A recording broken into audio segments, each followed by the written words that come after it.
Hey everybody, welcome to the Rock Bottom Alchemy podcast. My name is Tiffany and I am your host. Thank you guys so much for being here. Rock Bottom Alchemy, as we'll get into in this episode, is all about how you can alchemize your shit and turn it into sunshine. I am here to guide you because I've spent a lot of my life in rock bottom, experiencing the depths and the darknesses, and I've come back with a flashlight to help the others. Right out of the gate, I just feel like it's appropriate to open up with some Kanye West lyrics. He has this song called Ultralight Beam, and if you've never heard it, I recommend it. Even if you're not like a rap listener, even if you're not spiritual, there are a lot of things in that song that just resonate on a human level. And before I even read the lyrics, on a human level, when I say that, just what I mean is that I think we could all benefit by giving each other more grace for the way that we stumble through life. And, instead of judging people and looking down our noses, and if you're here, you're probably one of the people like me that's messed up a lot. And sometimes when you hit rock bottom or you feel like you've messed up too much, it can feel insurmountable, or you feel embarrassed about your journey.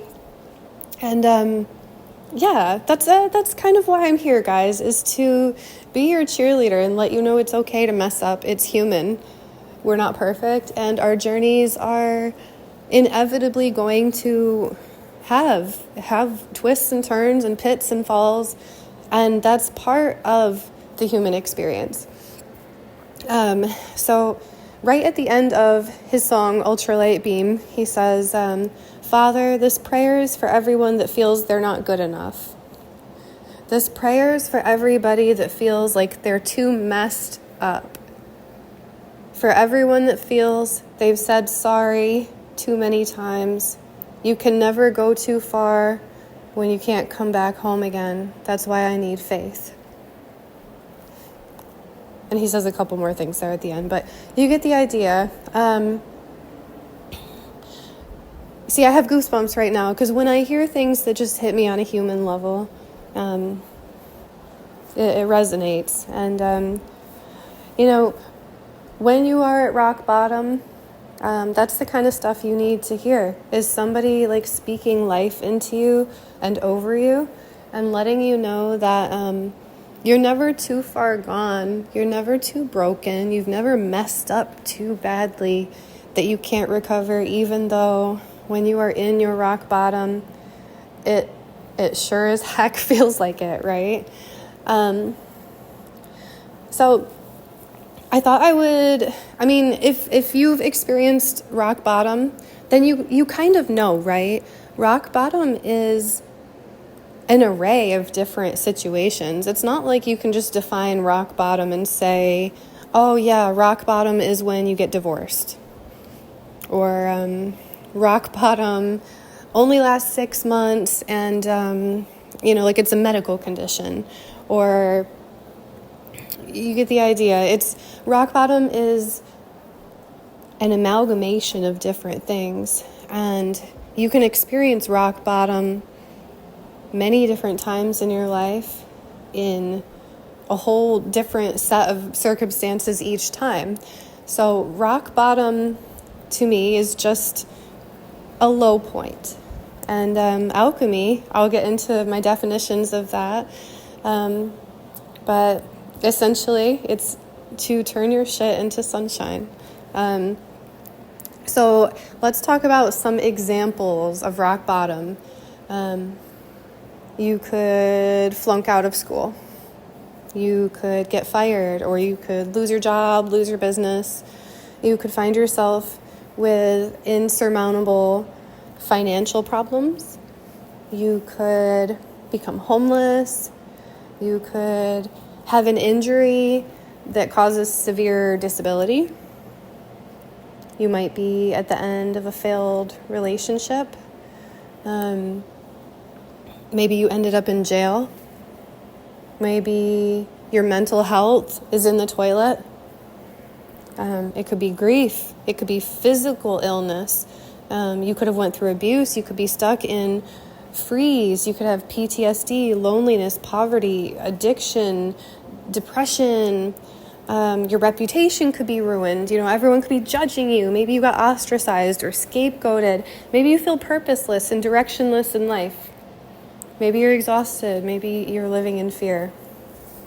Maybe every single day you feel disconnected from your body. Maybe you have panic attacks.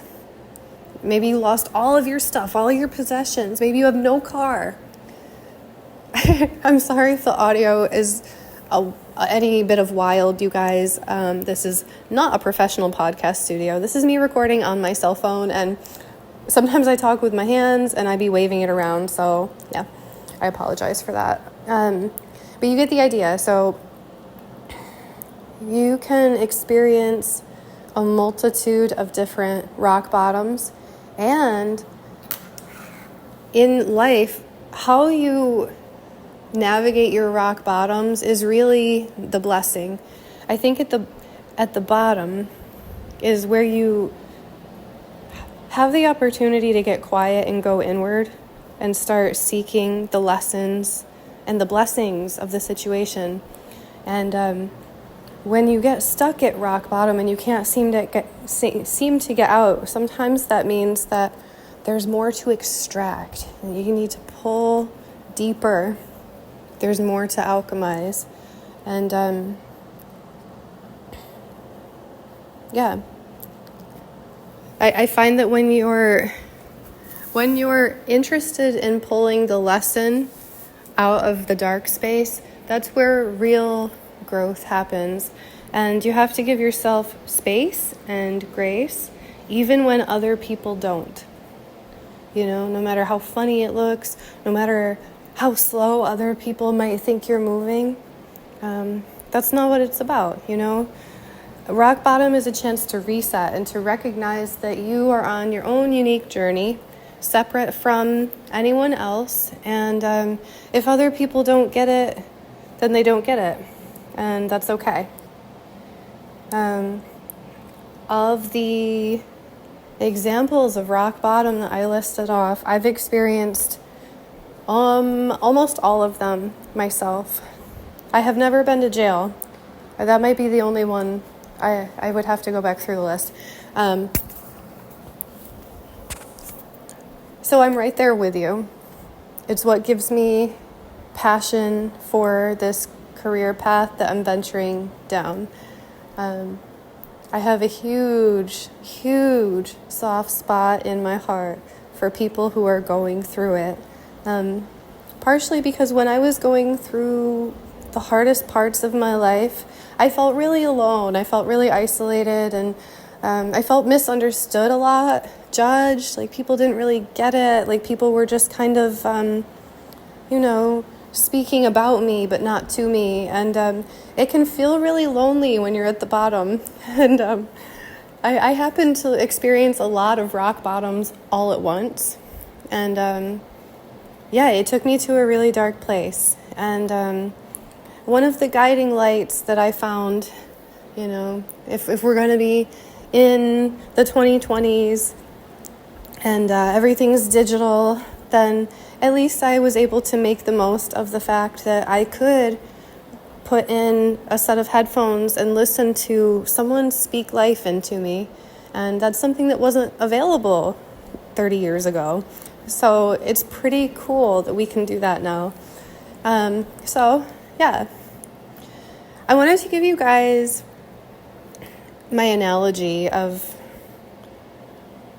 rock bottom because, like we said at the beginning, rock bottom is not just this one place that you go to once in your life and think like, whew, I hope I never go there again. The way that I picture rock bottom, picture looking down an old wishing well, like a stone wishing well, and picture just jumping in and thinking that you're going to go really far, right? But instead you hit this ledge, you land on your feet, and your head is parallel with the top of the wishing well. You just couldn't see that ledge when you jumped in. And for all intents and purposes, in real life, let's just say no one ever purposely jumps down a random hole, all right? But so you didn't purposely fall in it, but you did. All right, so you're in this well, and you've landed on a ledge, and you're kind of not that far from the top, but you're far enough that you would need a couple of ladder rungs. Let's say that your fall was so disorienting and upsetting to you that you don't realize that all along the inside of the well, there's rungs that you could grab onto to pull yourself out. And those rungs are the lessons. If you are spiritual, maybe this will resonate for you. I kind of believe that God is down there in those rungs as well. And a lot of times God works through others. The light, the love, divine source, consciousness, the creator that we all come from, that flows everywhere through everything, is within those rungs. And sometimes it's just an outstretched hand from another person.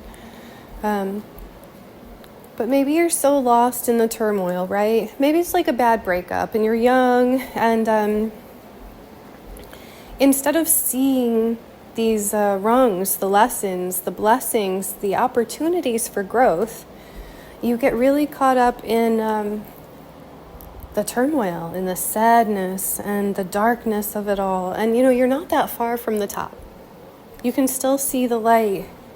So right here and right now, it doesn't seem that detrimental that you're not climbing out, because you can still breathe. Everything's pretty much fine. You can still see the light. You're still functioning.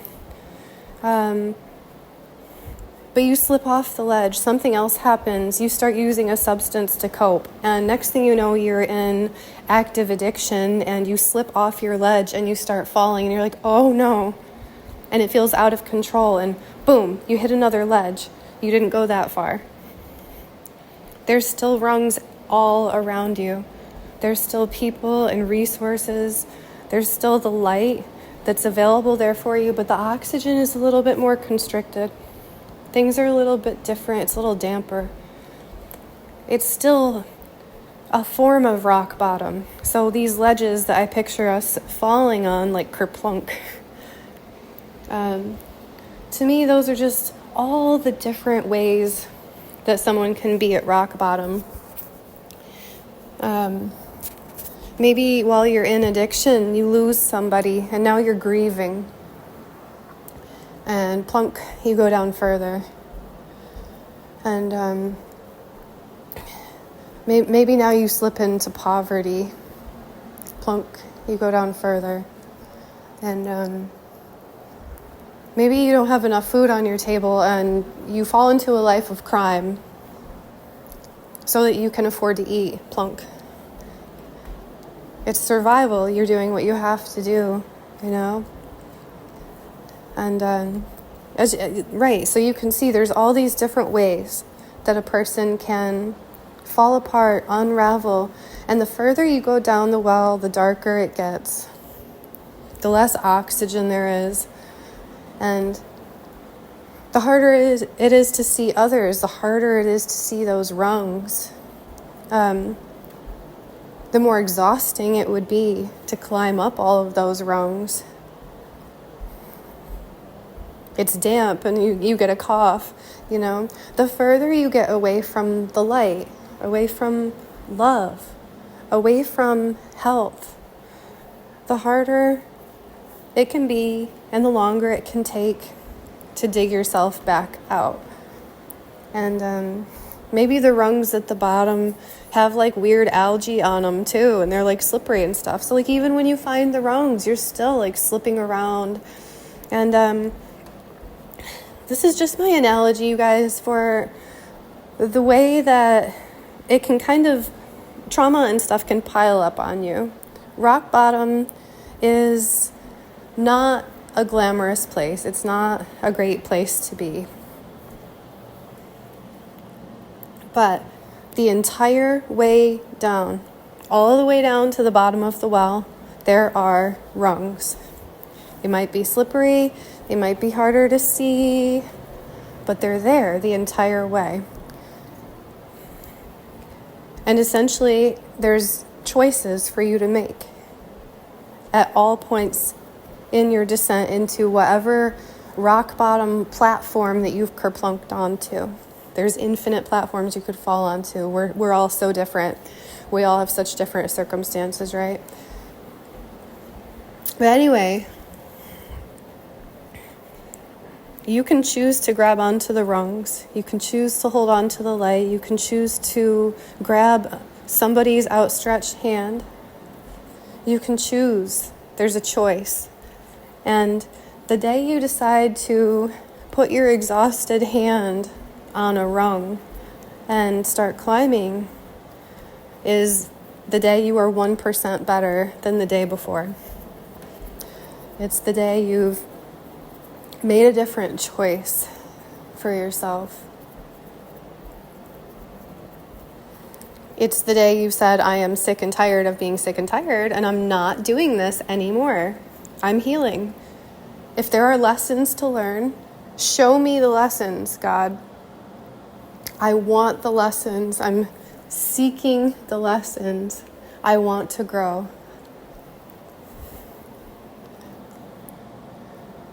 And, sometimes the lesson even could look like not judging others. Just think about all the ways that you judge strangers. And essentially, when we judge others, that's us projecting out. And those are opportunities for us to grow. It's us judging in another what we judge in ourselves. And you can have moments of enlightenment the whole way up. And every time you lighten your load, by lightening your heart, by learning a lesson, you become that much stronger, that much wiser, and that much more capable to reach to somebody else. Maybe there are other people in the well. And it's not like crabs in the bucket in this example. Maybe it's just, someone slips and you're a little bit stronger and you're able to be like, hey, and you throw your hand out, and you yank them up to where you are. If we all start doing that instead of doing the crabs in a bucket thing where we kick each other in the face when we see someone getting too close to our success, or if we think someone's going to pass us, if instead we all reach down for each other, that's how we could create a more beautiful, harmonious world. And I know this sounds like very utopian or whatever, but it's true. We have a choice every moment of every day, how we carry ourselves, how we speak to ourselves and how we speak to others, how we treat strangers and friends alike. These are choices that we make that affect the collective consciousness. It's the butterfly effect. You go out there and you do something good for somebody, and then they go on feeling better and they do something good for somebody. And it continually ricochets. Eventually, what you're putting out begins to come back to you. It's a natural law. It's nature. It's energy. It's vibration. What you emit to others comes back to you. So when you're in rock bottom, it can be really hard to emit good things, right? It can be really challenging when you're in grief or despair or loneliness or addiction to be high vibrational. And therefore, when you're at the bottom, you tend to attract a lot of undesirable experiences. So the goal, right, is to get you to start coming up, to start thinking and feeling as beautifully as possible, to treat others with respect, to treat others well, even if you don't feel well, and know that kind of comes back to you.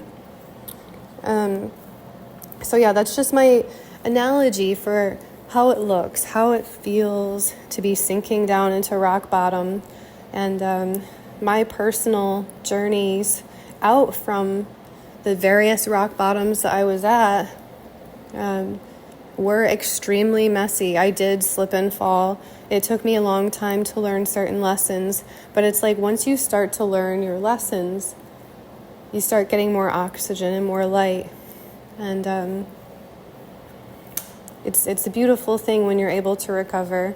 My personal final rock bottom that healing is never done, but the one that's plaguing me the most is poverty. I believe that what we put out into the world is reflected back to us. And I think that by showing up in the world in a way where I can help others, maybe I'll be able to alchemize my own poverty situation. So with that, guys, let's talk about alchemy a little bit. What is alchemy?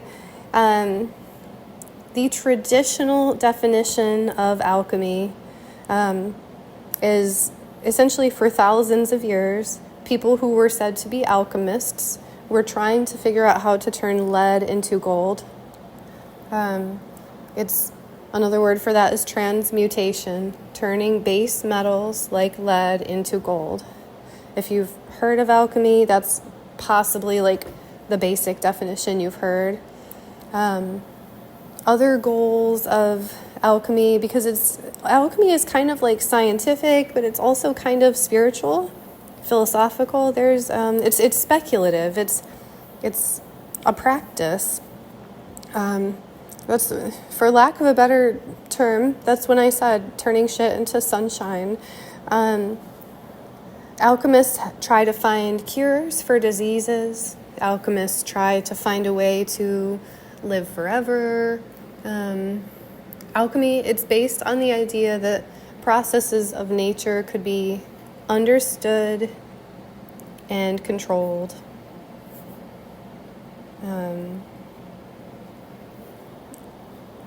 In spirituality, a form of alchemy involves the solidification of the true self. And actually, one of my favorite definitions of alchemy came from a Google search on the Merriam-Webster website. I thought I would read it to you guys because I really can't define it better than the way that I found it on their channel here.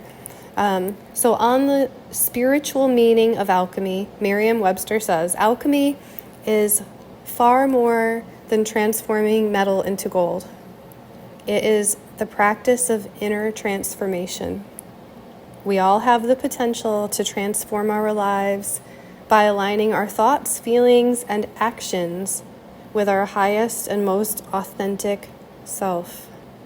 The ancient art of alchemy was the search for spirit in matter. There's a lot there. It's nodding to the fact that we are more than just meat suits here, that we are more than vessels that are born and die. It's saying that there's spirit in matter. There's spirit in everything. Everywhere you look, everything you touch, which kind of throws back to the Kanye song. He says we're in a God dream. And my own personal spiritual belief is that there is God in everything. Our Creator created us. It created the trees, the wind, the earth that we walk on, everything we touch. And that we ourselves have the ability to change our realities by changing ourselves within, like our minds. Just in the same way that somebody can become physically sick by having dark, negative thoughts, or by hearing dark, negative thoughts.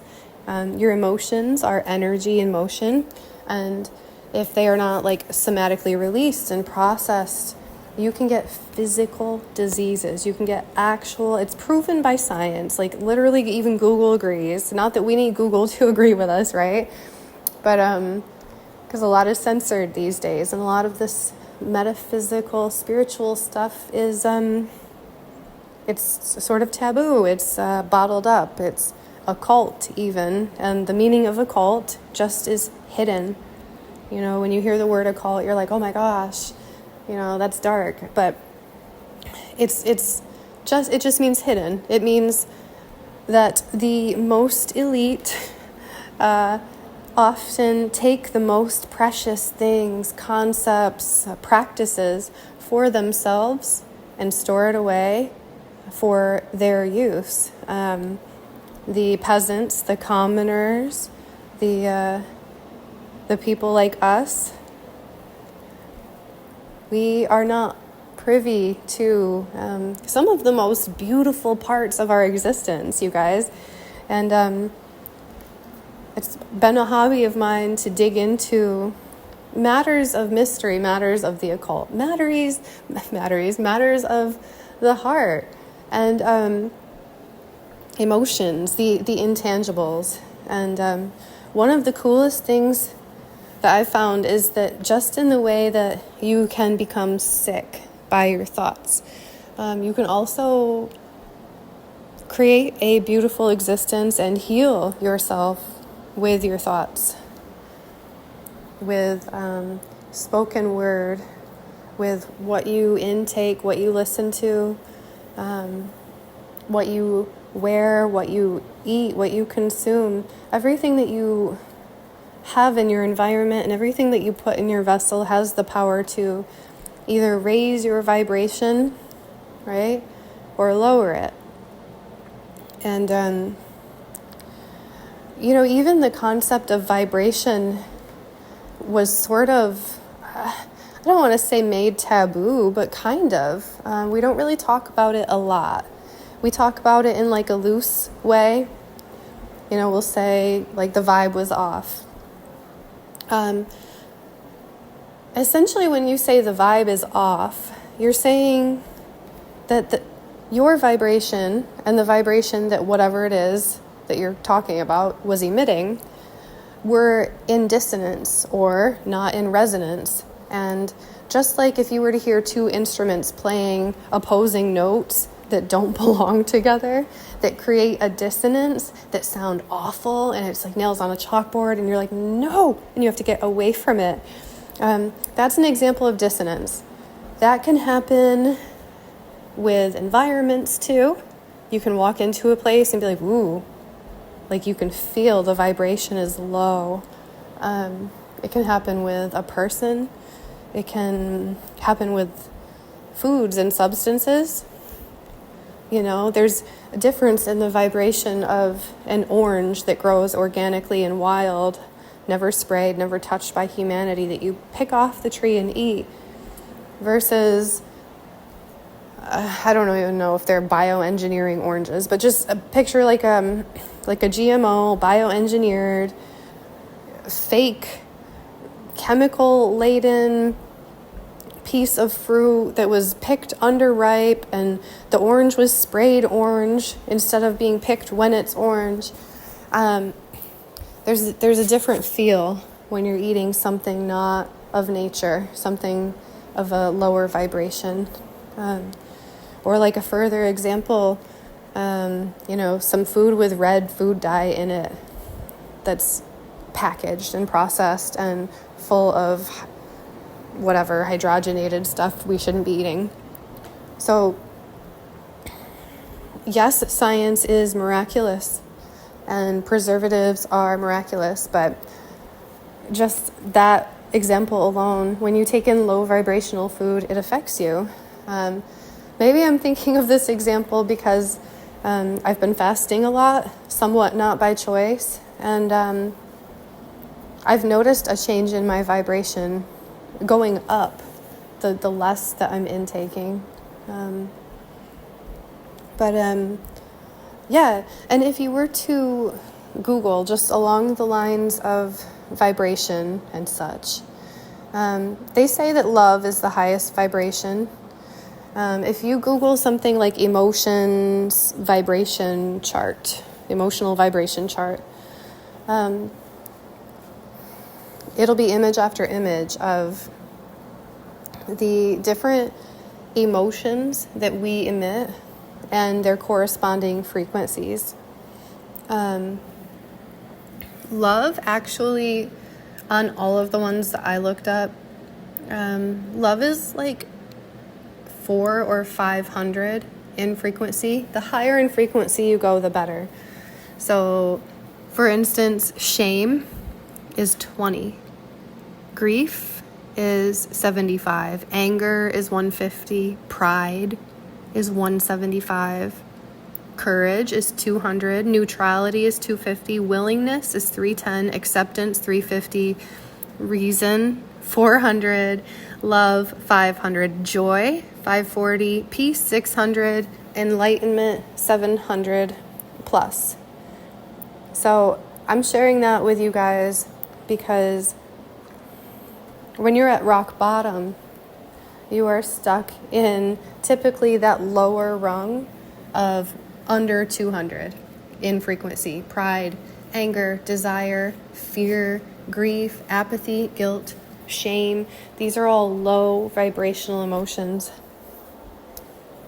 And if you are trying to leave those low vibrations, like attracts like. So often you are surrounded in people who vibrate similar to you. Even if you're in an abusive situation and you are the one being victimized, your vibration, in order to stay with that person, is maybe you are like an equal and opposite puzzle piece, for instance, but you are a vibrational match, and that's why you are together.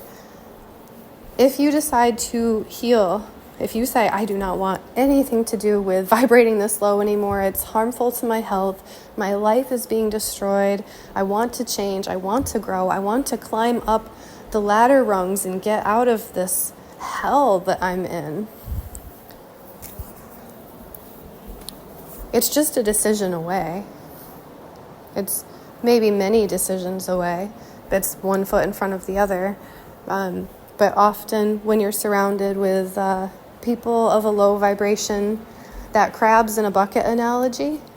And if you're not familiar, that's just literally picture crabs in a bucket. If one crab is able to like reach the top of the bucket and tries to leave, crabs by nature will be like, you're not going anywhere. If we can't leave, you can't leave. And they'll actually pull that crab back down. That's just their nature. That is the nature of low vibrational people. So if you decide that you do not want to be low vibing anymore, if you start healing yourself, often you'll lose a lot of people in your life. And it might not be like direct, they'll just get quiet or they'll give you pushback. You'll notice that the vibes are off between the two of you. You'll notice they get quiet when you express your interest in bettering yourself and your life and your healing, or they'll tell you, you can't do that. You should just get a real job. You can't achieve your dreams. Think about all of the people in your life that are vibrating the same as you, and understand that if you want to leave your rock bottom, a lot of times that means gently wishing people the best and claiming your life for yourself, this journey for yourself, and saying, I'm going to heal me for me. I understand that I only get one go around here, and I understand that I'm born alone and I die alone, and everything in between is my responsibility and no one else's. And I'm going to look at my rock bottom as a launch pad, because in the well that I want to be in, there's no crabs in my bucket. In my well, it's all people who reach down, and that's the type of person I want to be. And if you've been a crab before, then one of the first and best things you can do is make a decision that you're not going to be a crab anymore. No longer are you going to be judging and looking down on other people who are trying to do better for themselves. Because you want better for yourself, don't you? Don't we all? Isn't that the point of being here? Is to grow and to learn and eventually to be able to experience the good part in life. Every human being essentially wants the same thing. We just want to be loved around people that we love and be safe and have good experiences. The needs, wants, and loves of a criminal are often the exact same as the needs, wants, and loves of somebody who has millions of dollars and considers themselves to be, upper echelon. Everybody wants the same thing. We all want peace, love, joy, happiness. Unfortunately, we're just kind of in a matrix, a construct that we're born into, where some people have an advantage over others. Some people use others. Some people have crabs yanking at their pants hem and try to pull them down for their entire life. And some people don't know any other way than to self-sabotage themselves. And so if you are in rock bottom and you are looking to leave rock bottom, let me be your biggest cheerleader. I love you, and I freaking know you can do it because I've been doing it. Rock bottom after rock bottom after rock bottom. First and foremost, just focus on loving yourself enough to not sabotage you anymore and shake off the other crabs that are hanging on to your feet and, tell them I'm doing this for me. And if you want to come along for the ride, then you have to support my ascension and I'll support your ascension. And that's what we're here for, is to love and vibrate high and ascend. And and for you, that means to also not judge others. Take an audit of where you're judging other people and pulling other people down. Take an audit of where you are hard on yourself, where you judge yourself, where you pull yourself down. And make one of the most basic decisions I did was just make a decision that in every facet of my life that I felt deficient in, that I would seek to be 1% better than the day before. And so anyhow, you guys, I think that this is long enough for our first episode. And for the very few people that have been following me for a while and listened to my first podcast, this is my second podcast. When something doesn't feel like aligned in the way that I want to move now, I have no problem blowing it up and starting over.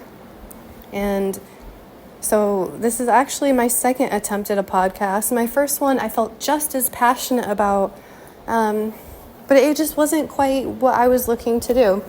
And give yourself permission to do that in your own life. I'm not saying be awful to people around you and throw them away like nothing, but have the courage to audit your life. And if you have been moving in a way that you don't align with yourself, give yourself permission to blow that up and realign, reorient yourself. You don't need anyone's permission to make a radical change, even just all at once. And you deserve it. You deserve to live your highest and best timeline, no matter how radical it looks to other people. And when you do that, it gives others the permission to do the same. All right, you guys? So I'll see you in the next episode. I love you. I can't wait to help you alchemize your rock bottoms. Be happy. I hope you're safe and feeling blessed, because you are more than you know.